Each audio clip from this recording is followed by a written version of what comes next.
listening to Changing Reality. Changing Reality, where we bend reality all across the world. So, hi everyone, and welcome to another episode of Changing Reality. Welcome one, welcome all. If this is your first time tuning into the show, where have you been for so long? And if this is your second, third time, or you're a returning audience member, thank you so much for actually joining us. As always, it's amazing to be able to speak to each and every one of you, to have these conversations, and to hopefully shed some light into your own lives through this show. So if you are new, Changing Reality is a show here on Penn's WQHS Radio that features phenomenal people from all walks of life who are in essence changing their own reality. And we'll be hanging out and interviewing all kinds of phenomenal, amazing individuals, from social change makers, entrepreneurs, industry leaders, business owners, to even artists, musicians, and inspiring individuals from all across the world, many of whom have actually spent some time here on the Penn campus as well. And by hearing their inspiring stories on how they got started, how they are today changing the world around them, and how we can be able to pick up the little nuggets of wisdom from their journeys, hopefully it will give us the opportunity to shorten our own learning curves as we figure out what it is that we're passionate about, what are the skills that we have, and what are the little tips and tricks that we can use to excel in the fields and areas that we are passionate about.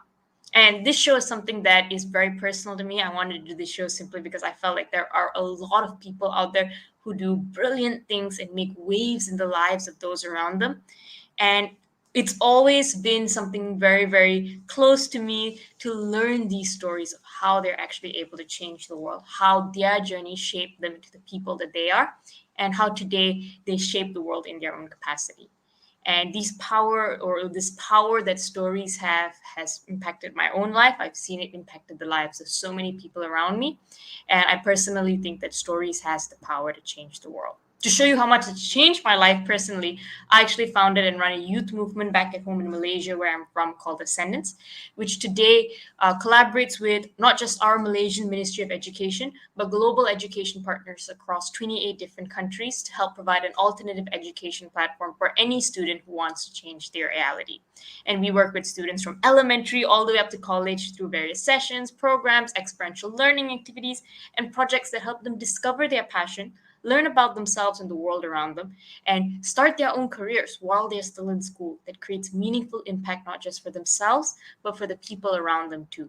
And to date, we've been fortunate to work with over 50,000 students as of 2023, 970 communities, and have incubated countless number of student-run projects and social enterprises run by students as young as 8 to 20 years old. And the reason we've been able to do all of that is stories.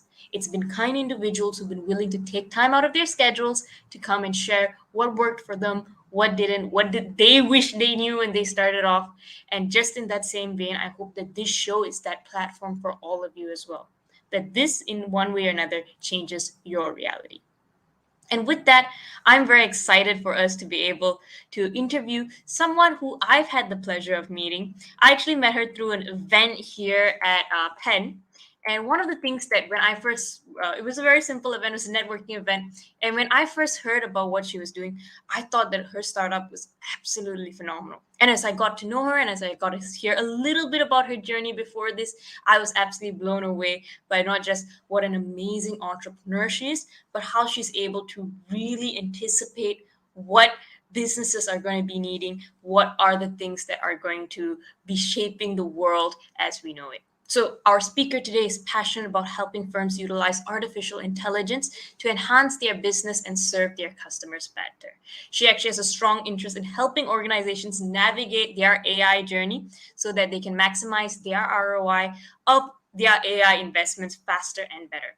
And she's done this with her current startup, Innocuous AI, where she is currently the CEO and co-founder.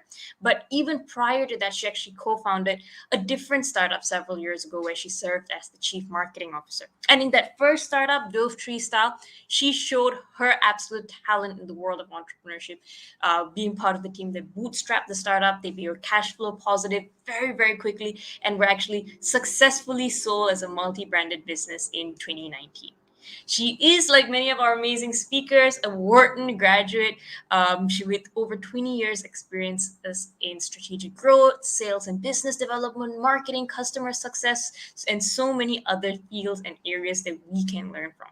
But most importantly, I think that she's someone who's been kind enough to actually take her time out in the very early part of this year to actually share her story with us. So without further ado, let's welcome Regina onto our virtual stage.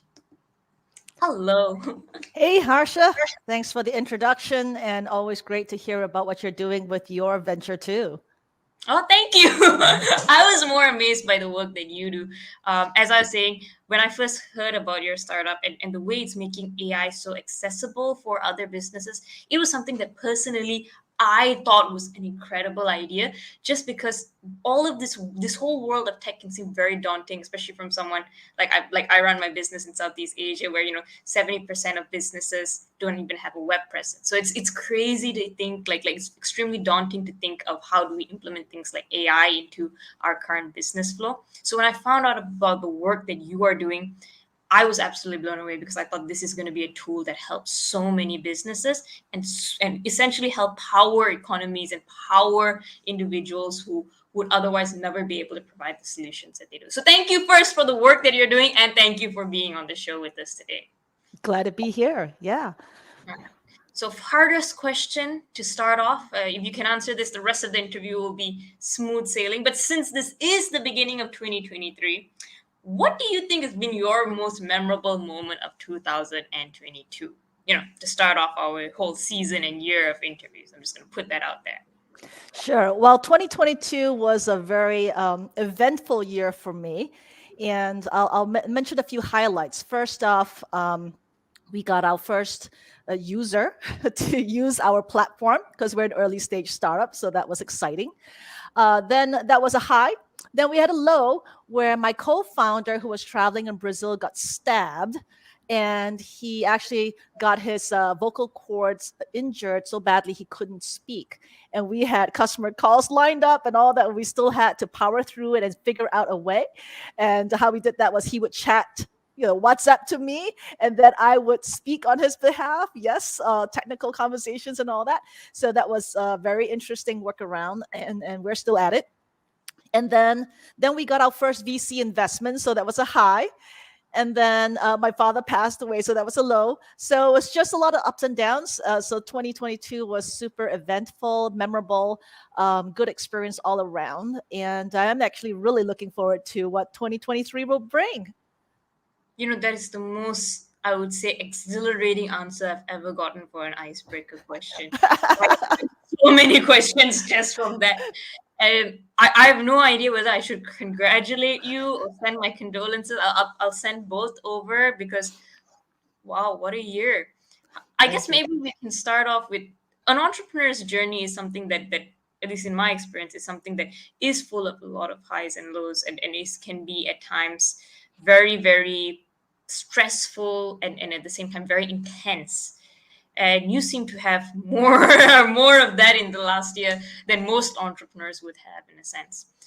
How do you manage as an entrepreneur all of these different emotions, all of these different things that actually aren't necessarily directly related to the business, but are always at the peripheral of you as a human being? And how do you make sure that you're able to manage those so that you can drive the company and drive the venture forward?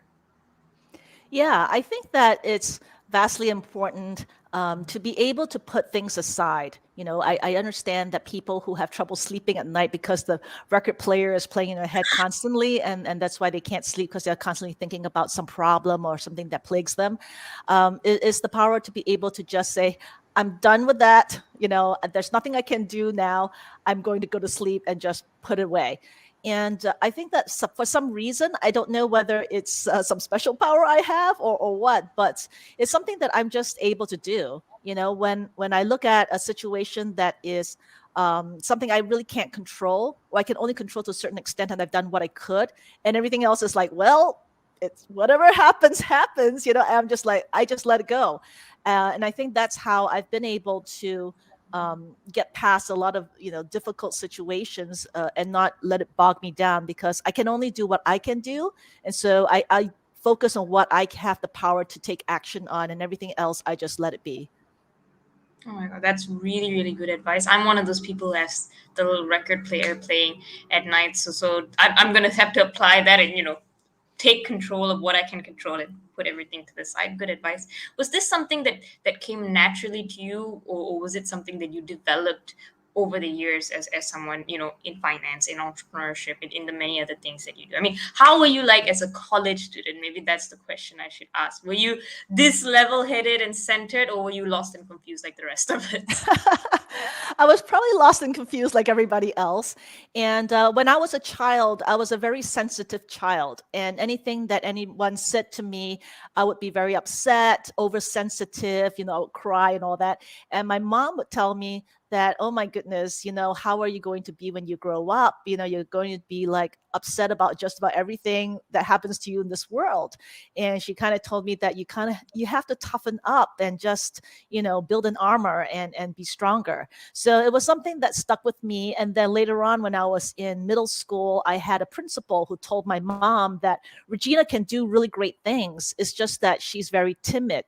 She's too afraid to do anything, and she needs to kind of build courage. So there were just so many things I needed to work on, right? And because I was timid and I was sensitive, there were a lot of things that I felt I, didn't want to do, because if I did it and I didn't succeed, I would be disappointed and I'd be unhappy, right? So I didn't venture out to do very many things. And then one day I realized that that was really not the way to live life. And I kind of rationalized, like, okay, if I said something that wasn't right, or if I did something that wasn't right, or I asked somebody to give me something that they didn't want to give me, what's the worst that could happen? They would just say no, and nothing would change, right? Nothing would change if they didn't do anything that I wanted. So I'm like, oh, then there's no harm in asking. There's no harm in trying. There's no harm in doing anything, right? So then that realization suddenly opened the doors for me, where I just started to do things. And I think that, when I started to do those things, it started to pare away all those worries that I had, like what if that the record player that would play in your head, because I didn't care anymore, because I did what I did. I gave it a whirl. Gave it a try. It didn't work out, so be it. Moving on, next experiment. And I think that that's the key thing. When I took science class, the one thing I learned is that in science, everything's an experiment, right? You do Petri dish number 1, Petri dish number 2. You just keep going. It's not a failure. It's like you're trying to discover every variable and change one variable so that you can isolate, right? So in life, life is just one series of experiments, and that's all there is to it. It's nothing, I think the perception of failure and success is relatively arbitrary. It's really, somebody experimented, and maybe some experiments yielded a good result early on, and they were lucky in some ways, and they did the right series of things. And sometimes they're unlucky in some ways, where it takes many, many more experiments to get there, and that's just the journey of life. Oh my goodness, that's a absolutely brilliant way of thinking of things. Next time I get stressed out about a failure or anything, I'm just gonna be like, this is Petri dish number 1. Okay. we still have, like, I just figure out how do you isolate the variable that's making this go wrong. That is such a really, really good way of looking at things. Tell me a little bit about how you were, applying to Wharton. I know Wharton is and Penn is, as a whole, can be a very I've heard this. I've not experienced this, but apparently people think we're very type A personalities, very like aggressive and going ahead and doing things. So how is it like, joining this type of environment? I mean, why did you pick Wharton in the first place? And tell me a little bit about maybe the early time of how you were like as a student when you were now in Penn. Yeah, so I'll back up the journey a little bit about my application to Wharton the first time. Mm-hmm. I didn't get into Wharton the first time, and I had to go first to another school. I went first to University of Michigan, and when I was there, I had very good grades and everything, and I decided that my grades were too good. I'm not that smart. And I was like, there's something wrong with this picture. So then I decided, I was an international student from Singapore, and I had not done the whole college trek, visiting other college campuses. So I decided that I would make the trip to Philadelphia and check out Penn and sit in on classes there just to see if that was the right environment for me, even though I was rejected the first time around. And so I went there, I sat in on the Wharton class, and I'm like, this is indeed the place for me. And I literally thought this. Um, the school made a mistake with me, and I made a mistake in the essay I submitted because I was this international student trying to imagine what an American, you know, admissions counselor is looking for. And so I wrote an essay accordingly. But I did not understand the American psyche whatsoever, since I've never been to the country at all. So I totally pegged it wrong. Experiment number one went awry. So then I decided to reapply to Penn and applied for Wharton undergrad. And this time I wrote a much better essay, and I had, good scores academically at University of Michigan, and I transferred over. So the lesson here is don't despair or give up if you believe it's where you belong. So I think that that's the first big lesson I've learned, is not to give up, even when people have rejected you and told you you're not good enough. If you believe you're good enough, you can make it so if you try again. Oh, Yeah. go So ahead, go as ahead. far as my undergrad student life, you know what? When I went to Wharton undergrad, I have to admit I wasn't the happiest of campers, because like you said, the students were pretty cutthroat, and we were great on the curve back then. I don't know whether you still are, but if some people held the mindset that if I help you, then I'm helping my competitor in the score curve, and that's not how I'm going to operate. So it was a little bit of a lonely experience. It's definitely a cutthroat experience, but I did join some student groups where I met some great people, and I made great friends out of that. And I cherished those experiences, and just essentially decided to distance myself from those people who had sort of an unhealthy mindset, that I preferred not to hang out with them. They were, slightly toxic or on their way there. So, and On just the way there. hanging out with other people who, just had healthier mindsets that were much more collaborative, because life is not exactly a zero sum game. You can widen the pie for everybody. And I think that that's an important mindset to have, people around you having those kinds of mindsets. No, very cool. I'm also really curious of how you felt, as an international student, coming to the US for the first time. Because this is something that I don't say I struggled with, but took me aback a little bit. Because, like, as you said, like, in my house in Malaysia, I imagined how Penn would be, and I imagined how New York would be, and I imagined how all of these things would be. And then I go there, and it's like, my imagination does not do any of this justice. It's like, it was such an experience for me to be able to start understanding the way people were thinking, start understanding how to respond and react accordingly. I'm very curious, how did you feel when you first got to Michigan, or even Penn, in a sense, and how was it like being able to interact with people socially? Like I know many other international students like me struggle with it at times, but was it something that came naturally to you, or was it something that you kind of navigated through as you were there? Yeah, that was a change in strategy in the way I did that. There was experimentation. So once again, I came to University of Michigan. I was a foreign student, and I spoke however I spoke, which was with a British style accent. And every party I went to, everybody be like, "Oh, where are you from?" And then I'll have to tell them I'm from Singapore, and then I have to proceed with a geography lesson as to where Singapore is in the world, because most people thought it was in China, or they couldn't place it on the map and what have you. And then they were, amazed that I spoke good English, or English was our first language. So there was always this geography lesson. And after a year of going to parties and giving geography lessons at every party, I got tired. I wanted to have normal conversation. So then I decided, this was a strategy and experiment. I decided that I was simply going to adopt the American accent. That's it. I was going to learn it. So I studied all the American shows, right? And decided instead of saying plant, I would say plant, and all these different words that people would use, like you would say, the trunk of the car instead of the boot. So all of these things I started to learn. What were the proper phrases that didn't make me stand out like a sore thumb. And it wasn't that people would treat me poorly because of that, but it just called me out as a person who didn't quite fit in, and then I would have to start my geography lesson. So I was trying to avoid that like a plague. And so that strategy worked really, really well, and so helped me assimilate. And one of the things that I did find a little bit interesting about being a foreign student is that many things here in the States are opposite from the rest of the world. Yes. The light switch is literally the opposite direction to turn things on. And of course, your car you're driving is on the correct side for the US, but a different side for the rest of the world. So there were a lot of adjustments to be made. And one of the things was that I had to learn brands. I was studying to be a marketing major, and brands are really important sort of reference points of what is a good brand, right? Like how does a BMW or a Cadillac stand compared to a Subaru or something else. So there were a lot of American branded cars that were not exported outside of the US into Singapore. So I had no concept of which cars were good. And I had no concept of what Macy's is as a brand, as a department store, as opposed to, something else like Lords and Taylor. I didn't know what these brands were. I had to ask my roommate constantly, is that a good brand? Should I go there? Is it expensive?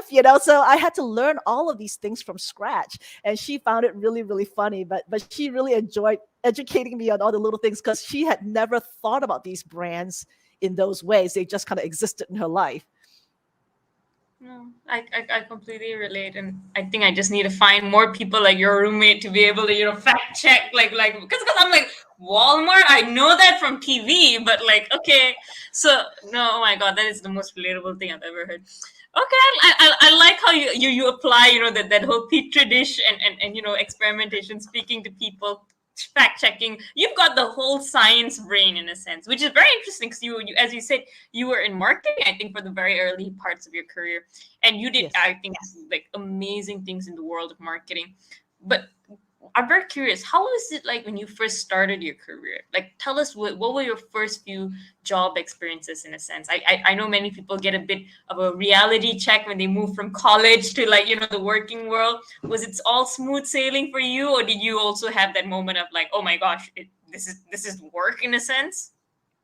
It wasn't smooth sailing. It was definitely an adjustment. So the first big adjustment into working life that I felt was that I was very tired, because when you start working in the real world, you're working, minimum 9 to 5, right? So it's this continuous time frame of working. Whereas when you're a student, you have a class at 10:30, then your next class is until 2, so you have a lot of breaks in between where you might be studying or doing homework or having a project group meetings or whatnot, but it just feels different. It feels like there is a break, a breather.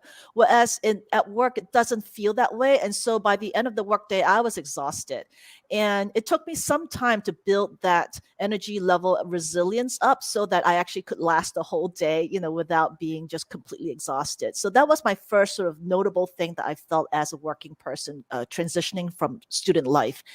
Then the second thing that I thought was really interesting was that I studied marketing at Wharton, and you learn all the things about market research and all these sort of things. So then in my first job, I'm hired to work in this engineering company outside of Philadelphia. And this engineering company it's a mid-sized company, and they were driving at that time towards 50 million in revenue. And I was their first marketing hire. They had, in fact, interviewed a number of MBA students to take on their very first marketing job. And then there I was, this Wharton undergrad, and I was interviewing the CEO of the company.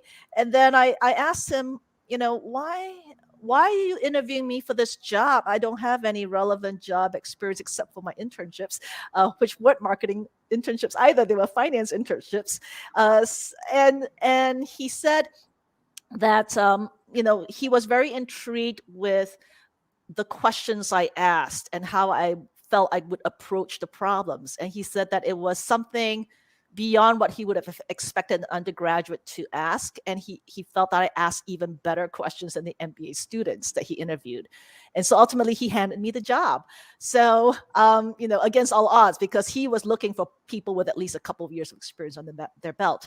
And the first thing that I learned on the job that I did not expect, because Wharton did not prepare me or teach me any of this, was that I had to design my own ads. Like I had to learn Photoshop and lay out Mm. ads because I was a one-man band. I didn't have a team, right? I was their first marketing hire, and they had a limited budget, and so there was no graphic designer on staff, or back then there weren't sort of easy freelancers for you to just go on There's no Thumbtack. Canva.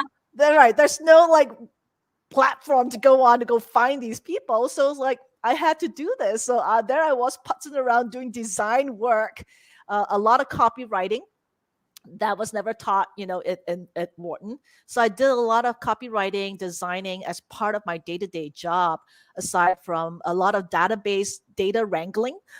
So today in the world of AI, data engineers, that kind of job, I'm familiar with that job. I did a lot of that during my marketing days because all the data was always in bad shape, and I totally feel that pain.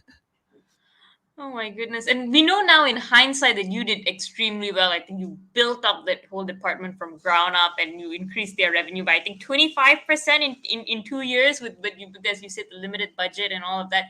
That is crazy to think about, like as a new undergrad coming in, being your graphic designer and your data scientist and everyone in the department.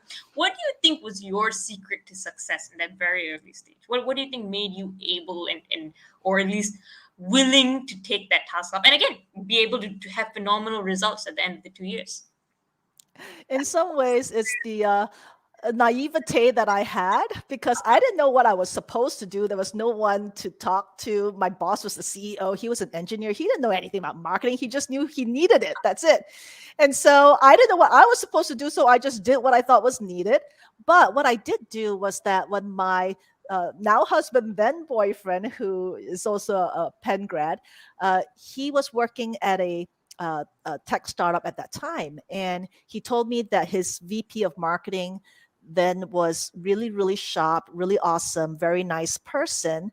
And so he introduced me to her. So I traveled to New York City, met up with her over lunch, told her, that I have a boss who is an engineer and I report to him, but he doesn't give me any marketing guidance. I'm doing the stuff and he says it's good, but I don't know whether it's any good, and I needed somebody to tell me, is this stuff I'm doing, am I on the right path? Am I doing good stuff? Am I doing crappy stuff that people are just willing to accept, So she kind of took a look at my stuff, my strategy and how I was going about things and what I was spending my time on day to day. And she said that I was on the right track. And she gave me some validation. And then she told me that anytime you have questions, just reach out. And so she became my first mentor out of school. And I think that was really, really huge for me. And later on in life, she actually became my boss. I joined her in a different tech startup.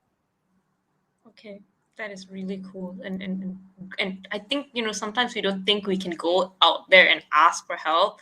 So I think that's a really good reminder for a lot of us who maybe are, we're struggling, but there's no one in the team that can directly like help us. I know that I think I've been in that situation a couple of times. So I think it's just a really, really good reminder. And you did do amazing things in the world of marketing. I think in your next couple of roles, you moved a little bit more to the finance section in a sense of the world. Now, the question I have for you is you seem to work in like the marketing division of things that, aren't like fancy, catchy brands. It's not like Apple or Nike. It's easy. Oh, maybe not, but it's like something that you have a product or something. Finance, engineering, those are tougher things to think about from a marketing standpoint. So, how did you go about really figuring out what is the best way? What's the best strategy for these different organizations that you are part of, in a sense? Yeah, just to comment on the selection of these firms or these industries, the thing is, in my very first job, that engineering company, one of the things that they were selling was this sensor-based product, a physical product that was welded into manufacturing plants. And there's an internal sensor that could tell what's flowing through the pipes, the Pepto-Bismol flowing through the pipes in these pharmaceutical manufacturing plants. And it was a kind of a black box, but it had these sensors and it has a software that told you like what's going on, which was like kind of voodoo science. It was awesome. But you had to trust that the data it tells you is real, because it's all sensor based. There's no human being telling you stuff, so it was very interesting. And I thought to myself, if I can sell this black box, right? If I can sell this voodoo science stuff, um, I should be able to sell anything, right? Because it's something where here's this thing. When you look from the outside, you can't see anything. It's just this thing. But then now it tells you all this data. You have to trust that it's telling you the right stuff. And to convince people at that time that technology can tell you all this stuff and you can trust the data, it's huge. So, and I found that the what I was drawn towards was explaining the unexplainable, something that is very challenging to communicate. And I was not at all, and I knew even in college that I was not at all interested in joining companies that were heralded as great marketing companies to join, like Procter and Gamble or Colgate and all those Kellogg's, all these great marketing companies. Though at that time, during my time, those were pinnacle companies to join. They were great marketing companies. And I had no interest in selling cereal, no interest in selling shampoo. What's to say? That was really what went through my mind. I don't know. I mean, it washes, it cleans, oh, it tastes good. It's got sugar on it. I was at a loss as to what I could say. I mean, copywriting, I don't even know where to start with that because it was so difficult in my mind. And it's not easy. It's difficult to differentiate when it's so simplistic. But when it's complex, I felt there's much more to work with.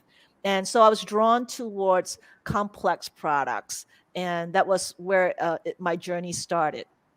And I had sort of gone from different industries, from engineering to financial services and all that, really trying to find my comfort level of what made me passionate about the products and the industries that I was working in.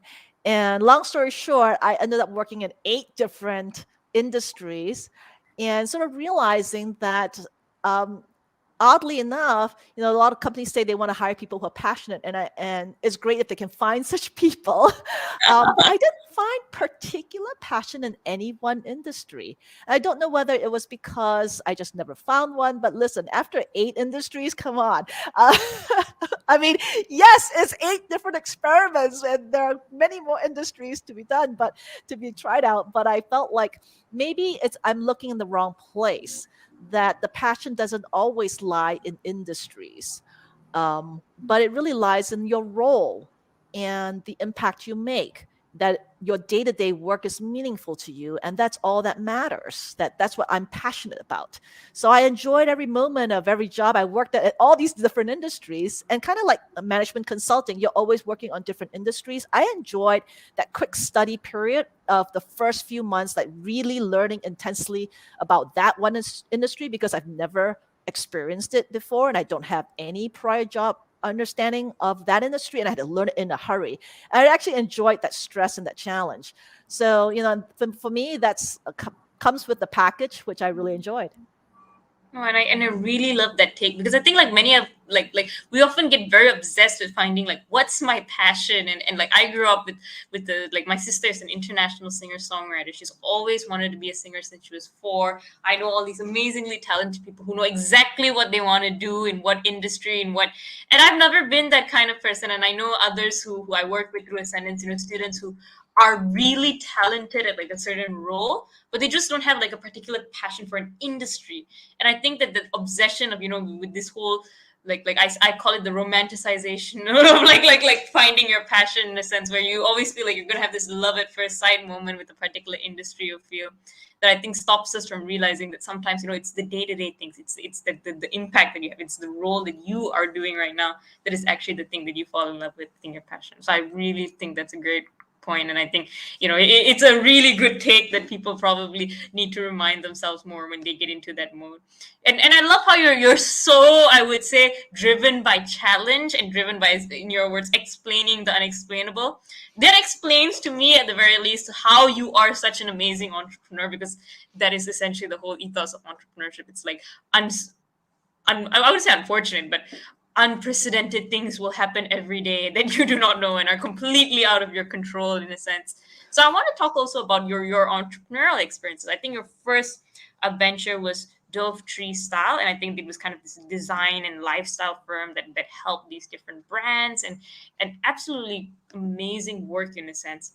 But also, I'm assuming super tough to, to get started on, and to actually bring it to the heights that you actually left it at. So you started off with, a B2B like business. You bootstrapped it, you made it, you, generate revenue, and then eventually you even sold it, I think, in 2019. Amazing entrepreneur journey, right out of a storybook. It's like the entrepreneur fairy tale when we hear about it, but I'm sure it was much harder for you. So tell me about the early stages. What made you want to start this venture, and what was that first month of entrepreneurship like? Yeah. So what that venture is it's not a tech startup, and it was really ultimately just a small business. Okay, so it's what the venture capitalists like to call as a venture backable startup. Is typically a tech startup that's scalable and into a very, very large market. Whereas this business that we started was a small business that they like to call lifestyle business, which generates income and revenue and profits for the owners, but really isn't intended, or at least not initially, to be this large scalable business that would be VC backable. So, anyways, this business was something that my husband and I decided to start together. And the impetus started with my husband actually being unhappy in his job. And then he has a personal passion for photography. So then he decided that, oh, and this is a time in in the early 2000s where people were, this is pre-smartphone days, okay? So pre-smartphone days. And people were buying digital cameras, and they were replacing their film cameras with digital cameras. And there were all these people struggling with the technology. They didn't know how to use it. They didn't know how to transfer their files, their digital files, from their mini, computer, which is their digital camera, into their computers and all that. So we decided that, okay, no one in town, in our local neighborhood, provided these services of helping people print their digital photos into, actual photographs, printed photographs.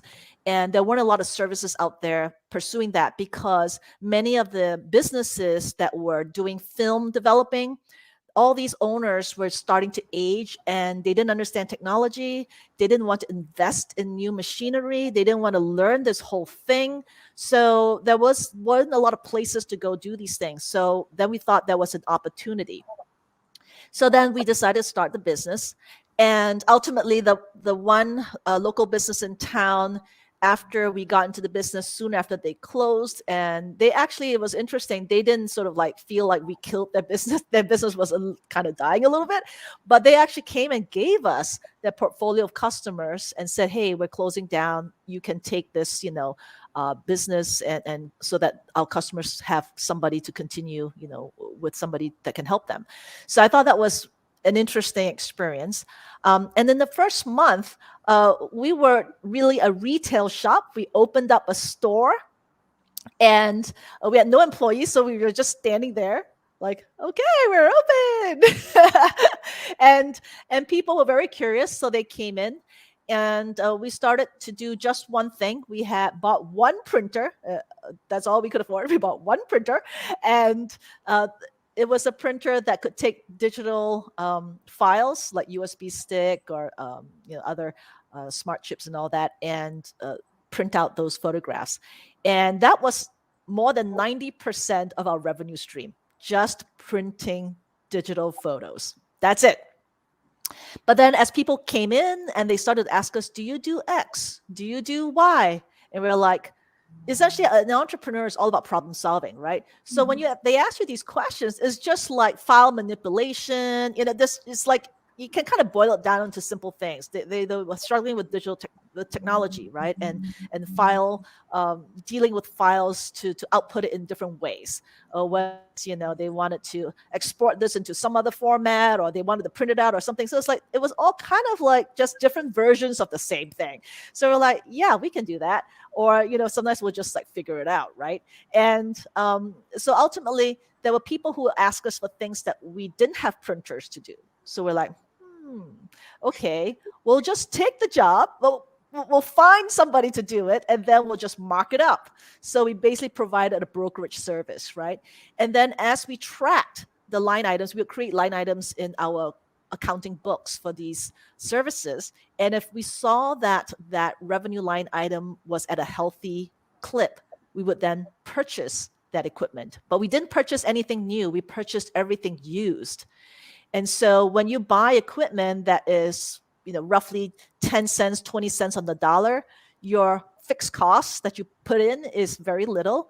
And then once you clear your fixed costs, it's all gravy, all margin, right? So the printing business was a very, very good high margin business.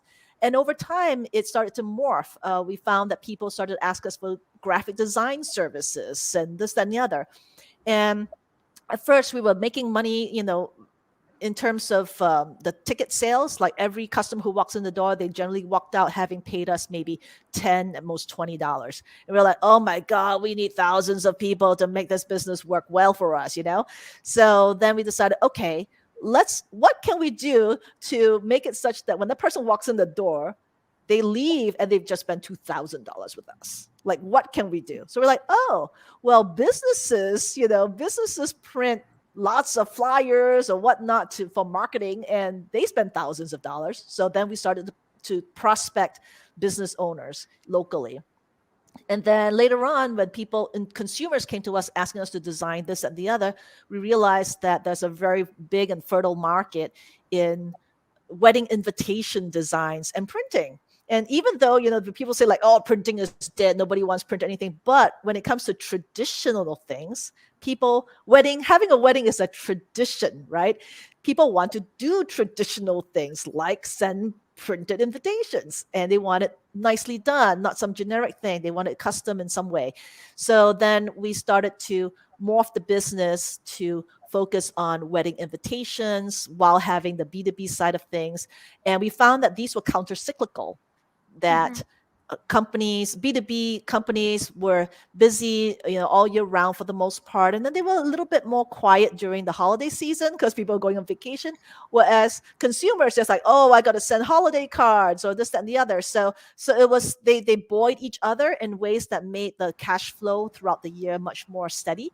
So, and that's how we just decided to go with what the customers are asking for and just solve the problems for them as needed. And then for some things we realized it was maybe too much trouble, not worth the money, not worth the time. And then we just like, no, we don't do that. So then we started to, shed actually some customers. So yeah, we actually did fire some customers because we just didn't want the business, or they were too difficult to manage. Some customers are just too high maintenance, and we're like, no, not doing it. No, definitely. And I love this story so much because this is the entrepreneurship that I think I grew up like in my mom was an entrepreneur, and then I started my entrepreneur journey I think almost 7-8 years now, and this is like always been the way I've looked at entrepreneurship. It's like you solve problems, you evolve, you adapt, you listen to the customer, and you build a business around that in a sense. And one of the things that I've personally been struggling with, which I think you definitely have an answer for this, is to swap my mindset at times to the more traditional Wharton VC startup mindset in a sense, because like one of the companies I run, it does digitalization for offline businesses to bring them online. And in some ways there's two ways that it can be run. One is this really like the business mindset, the traditional business mindset, like what you're describing. We have to fire clients, we have to custom our packages according to what people are telling us, and all of that. But on the other side, when I look at it, like when I go to Penn and I get all this feedback from this is how a startup is supposed to be and all of that, I have to often like adulterate the way I'm thinking of business in a sense to match what is a venture scalable business in a sense. And to make that mindset leap inside of me has been a little tricky. You now run a tech startup that is like super scalable and super cool and is venture backed in a sense. How do you go about making that mindset shift? Was this even something you struggled with, or you just were you able to switch automatically, or did it take time to look at it through a different lens, and to look at entrepreneurship in general in a different lens? It did take time. So when we ran that business, that small business, ultimately we put so much time and effort into it, right? It's obviously a full-time job for sure. And I was doing it, mind you, while holding a full-time job. So I did all the sales and marketing after hours on nights and weekends. So I worked a lot of long hours. And I realized that whether the business is a small business or a lifestyle business or a tech startup, venture backable business, the amount of effort that I would put into it was exactly the same. Like I was putting in my 110% and more, right? So I was like, well, it's kind of silly to do the same amount of effort pretty much and yield so much less. It just is doesn't make sense. So I decided that I am not doing this anymore. And so anyways, as the business morphed more and more into wedding invitations, it moved away from digital photography, which is what brought my husband into the picture to start. And also when smartphones came, this is interesting, this is a good one. So when smartphones came, what happened to digital photo printing? It went downhill. In fact, it went down over time by 90%. So this was our primary revenue source when we first opened. It was minuscule by the time we sold the business. Okay. So we had essentially morphed the business over time so that it more than covered the revenue so that we had growth. So when we decided that we're done, we're going to move on with our lives and we're going to sell the business, we did just that, and I was intent on just doing, all things that's related to tech startup. And at this juncture, like I said, I was working full time still, so I had worked full time at another tech startup so that I could learn the ropes. And I was so unknowing of the tech world in a true sense that I remember asking this question of the engineers at that time in the early days when I joined the startup. I asked one of the engineers, where does the back end start and end? And where does front end engineering start and end? Like, where is that continuum where it switches over? And they looked at me like, oh gosh. That's a good question. I'm just saying that's a good question, though. So like I didn't understand like what really was back-end engineering, what's DevOps, what's architecture, which is not buildings, but with technology. So I learned everything from scratch by working at this tech startup, right? And in fact, when I was speaking to the CTO in my first tech startup, after the meeting, I would come back to my team and they say like, well, what did he say? I'm like, okay, he spoke to me in English.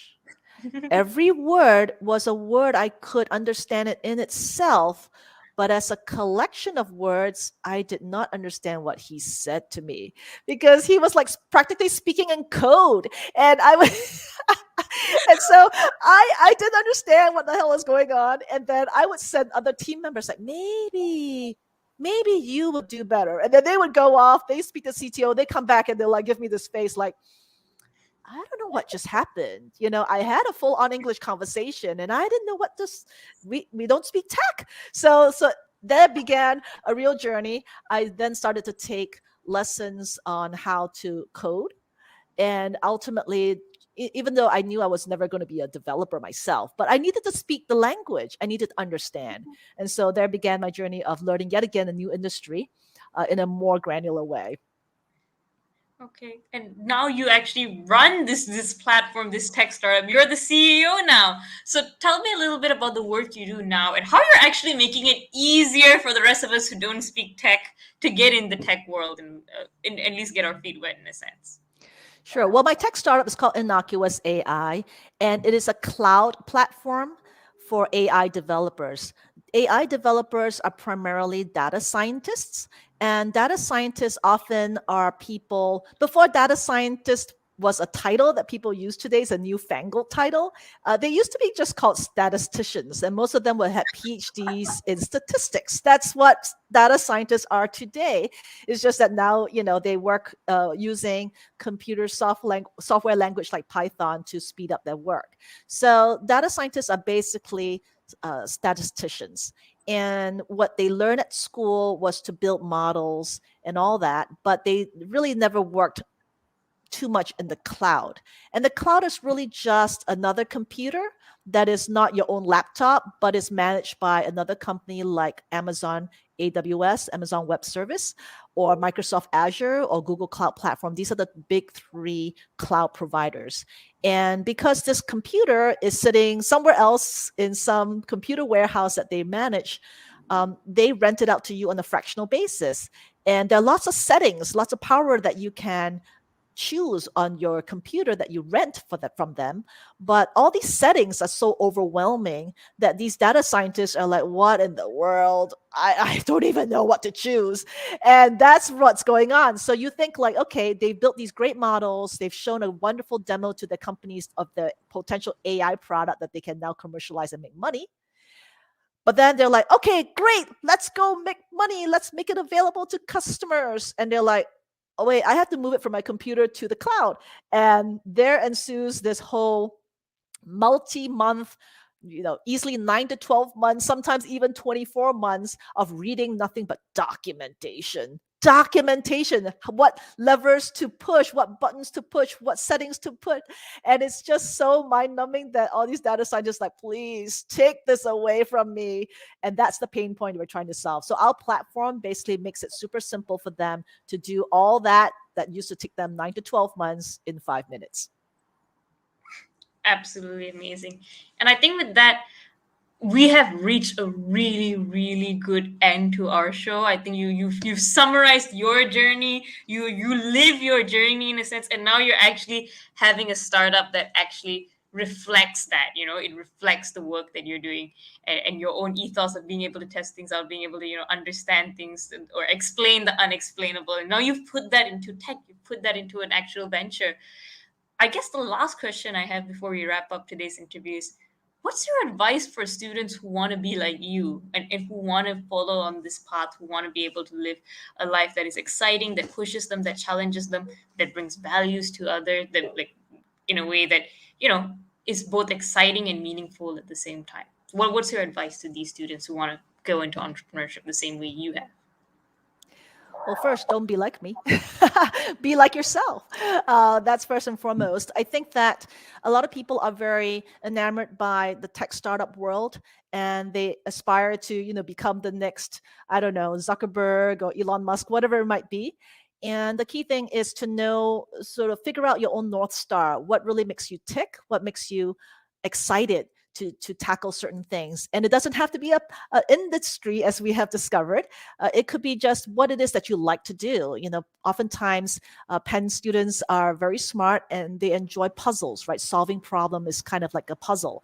So what kinds of puzzles make you more excited to solve over others, right? So figure that out, and certainly talk to lots of people, because there are lots of things that you don't have to actually jump in, invest money and time to actually do it, to learn it. You just have to talk to people, and as they tell you their stories and their war stories, don't ask them to just tell them like all the good stuff. Ask them to tell you their war stories, okay? And when you hear the war stories and if you go like, oh, I can't do that, like, oh, I can't, that would just drive me nuts, then avoid that. Look for something else. Granted, every industry and everything that you're going to pursue will have difficult patches, but if the difficult patches are such that you look at it and like, I can tolerate that, I can deal with that, then there's some hope, because that's where, if you find the lows and you think the lows are tolerable, that there's some hope there that it might be something worth pursuing if you think that that's interesting problem to solve. Okay. Work with the okay. Very, very nicely said. And thank you so much for being on our show. Like you are so fun to talk to. Like honestly, like you just have an amazing journey, in the way you put it is so full of energy, and it's just hilarious hearing your experiences. And so I would say heartwarming to actually learn the lessons along with you in your journey. So thank you so much for being on the show, and to all our audience, thank you for joining us as well. And this is us signing off. You're listening to Changing Reality. Changing Reality, where we bend reality all across the world. Only on WQHS Radio.